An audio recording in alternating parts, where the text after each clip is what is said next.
good afternoon, everyone. Thank you for attending another one of these Script Factory Masterclasses. It's absolutely a great joy to be on the stage with the fantastic filmmaker Spike Lee. You've got a taste of the film. Presumably not many people have seen the film as yet because it's been very difficult to get tickets for this. But I think Spike's idea is to bring you, the audience, into this as soon as possible. So I'm going to lead off with a couple of questions, and then I'm going to bring you in much earlier than I would normally do. So get your questions ready. I'm sure there's 100 things you would like to ask me, okay? First of all, a question about the script itself, Spike. You didn't write this one, of course you've written the larger majority of your own work. What was it about the script that you liked? What did you see in there that appealed to you? Well, the script was written by David Benioff from his own novel, and he's a fine writer, and when I do direct this script, I didn't write, I look for qualities I like in my own work, and so I like this very much.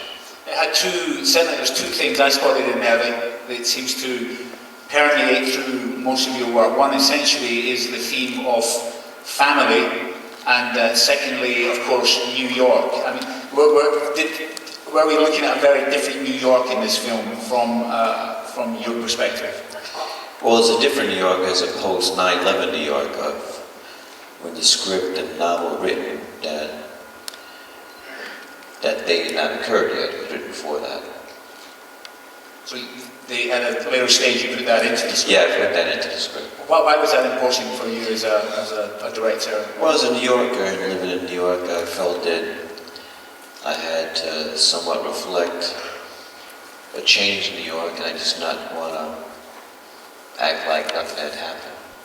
But it wasn't just something that was alluded to in the film, it actually has a physical presence. Ground Zero has a physical presence in the film. Well, we wanted it to be a backdrop, that the circumstances that take place in this film happening as a backdrop of a post 9/11 New York City. Essentially, you get the feeling that the film is, or the story is told through the eyes of Ed Norton's character, but in fact the other characters in the film are equally as important in many ways. It's much more of an ensemble piece. Yes, it is an ensemble piece, and because of the fine writing that David Benioff did assemble the stellar cast. Barry Pepper, Philip Seymour Hoffman, Anna Paquin, Rosario Dawson, and your fellow countrymate, Brian Cox. Yes, and a damn fine actor he is too. Yes.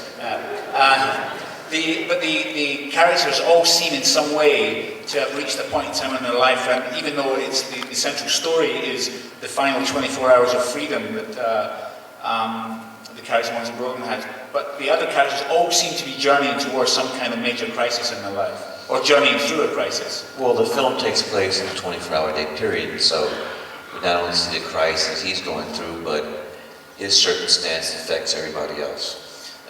Thematically and structurally, script-wise, it's the idea of using a timeline, like a day in the life of a set of characters, is something you've done before, of course, in Do the Right Thing. It's something that obviously appeals to you. Why is that? Well, it's not, I mean, this is the 16th film I've done, so 2 out of 16 is not necessarily a pattern, but when you have a film that takes place in a 24-hour day period, it raises the stakes, it raises the tension, the anxiety, it compresses everything. The film also, beyond the kind of, you're looking at New York in a very contemporary way, it also takes you out of Brooklyn. We're in Manhattan, aren't we, with this story? We're showing characters who are right in the face of Manhattan. What interested you about that? What was it? Well, I mean, that's where the story, a lot of the story takes place in Manhattan. Even though Monty Brooklyn's from Brooklyn, so is the character played by Barry Pepper. They're from the section of Brooklyn, and they still live in Manhattan. So it's the world where the novel was set in also. I mean, the story has an absolutely razor-sharp edge, and I think you've definitely captured that in the film from the book. But New York as a backdrop in films recently, I mean, there was a time when you could use New York movies as a barometer for the changes in Western culture. And certainly that's changed. If you look at New York's become almost a background for kind of very slight romantic comedies. It seems to be the terrain of fantasy, Nora Ephron films, etc. New York. You're not a fan? I'm not a fan. No, I think it's just lost its edge a little. But this seems to be an attempt to show that New York still has that vivacity and underbelly. Well, I think there's always been both films. You could have a film like Breakfast at Tiffany's or On the Waterfront. So there's always been a history in cinema of showing the glamorous, fantasy version of New York, and the more gritty stuff like Naked City or Midnight Cowboy or Serpico, Dog Day Afternoon, stuff like that. Raging Bull, Goodfellas. It shows the other side. And then you ask, Woody Allen has a whole different viewpoint in New York too, with Manhattan. And also various filmmakers have their various visions of a diverse city. So who's to say that one is, the New York, I think my point was that in recent years it seems to have become somewhat vapid. The stories have tended towards the lighter version of the New York, the fantasy version. Well, I think that's just, that's more because of the studios that make these films. They're making those types of films more in general, across the board. But studio allows you to make this film, and this film's got an edge. Yes, in this case. Yeah. Well, let's have more of them. Let's open it up now to the audience. A question right in the middle there. Nice and loud if you can, please. Okay, can I just repeat the question to us?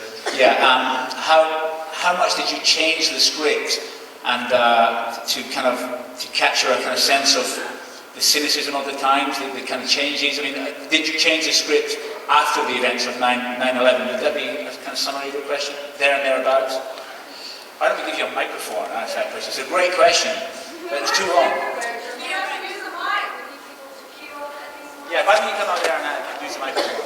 Yeah. Can't remember the question? God damn it. We were very faithful to the script, but we put in that 9/11 stuff after that day happened. Question here. Yes.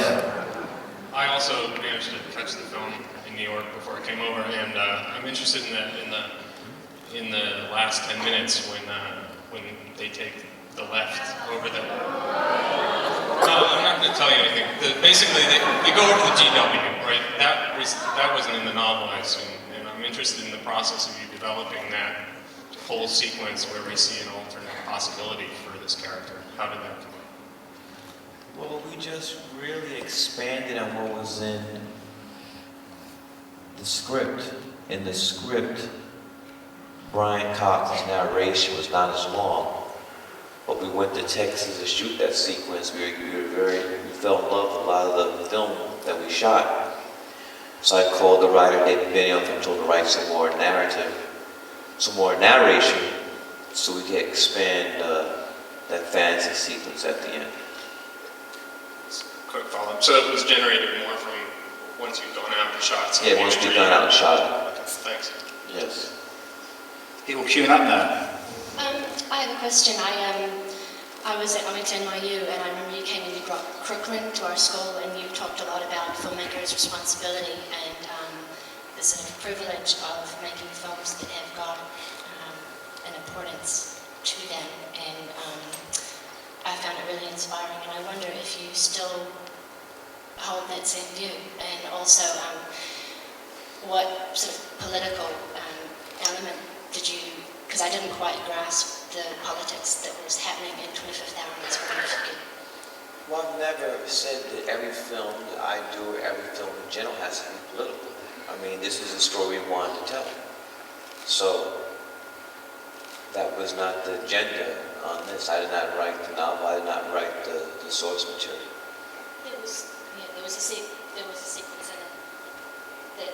was a sequence in it that had to do with kind of stereotypes throughout New York City, and I didn't know quite what the perspective was for the main character.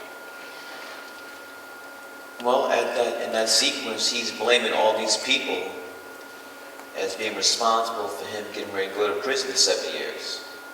So he's been in self-denial, and then he comes to the realization that it wasn't these people, it was him. He's the one. Nobody put a gun to his head and told him to sell drugs. He did it himself. The central character played by Ed Norton is not the most savoury of characters. The bottom line is he is a drug dealer. That's where he's made his money from. Was that an appeal for that, from you, that something that appealed to you about that, using that kind of character, something that you might know, somebody who was in many ways morally reprehensible? Well, that had something to do with it, but Edward and I also felt that we cannot glamorize him as a drug dealer, cannot glamorize the role he plays in Monty Broken, that he really have to make some moral, ethical choices at the end of the film. Ed Norton, your actor in the movie, has said that, has been quoted as saying that even though he's a drug dealer, it doesn't essentially make him a bad guy. And that's something that the film investigates. It's kind of quite a bold statement that in many ways, because of course he is a drug dealer, therefore he is a bad guy. But the film does investigate the other side of the guy. It does kind of make him much more human, doesn't it?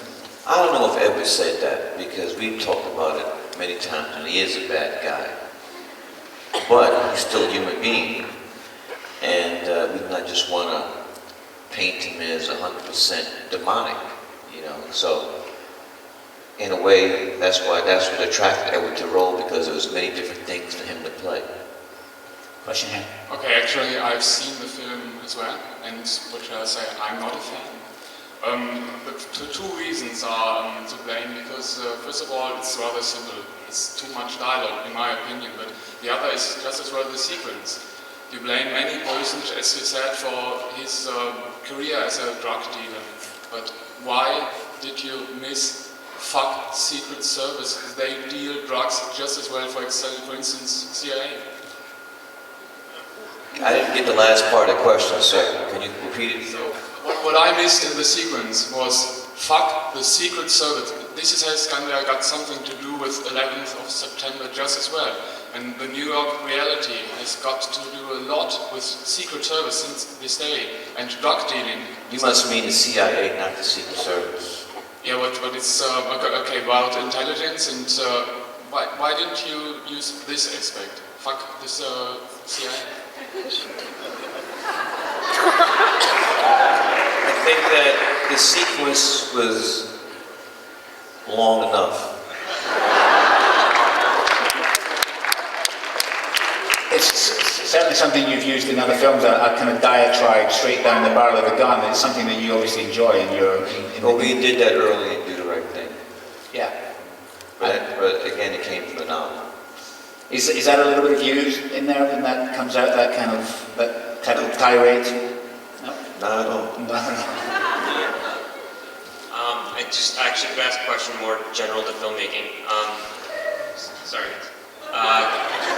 The mantra this week for the town campuses has been kind of, there's nothing to stop filmmakers now from going out and doing your own movie with everything that's available to us.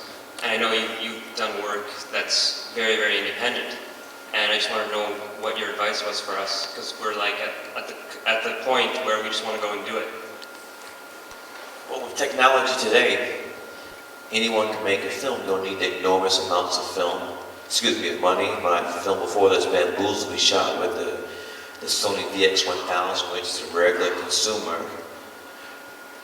camera. And so, I mean, it's on yourselves as filmmakers to go out there and make the films, because the technology is there. People are editing films on their laptops now.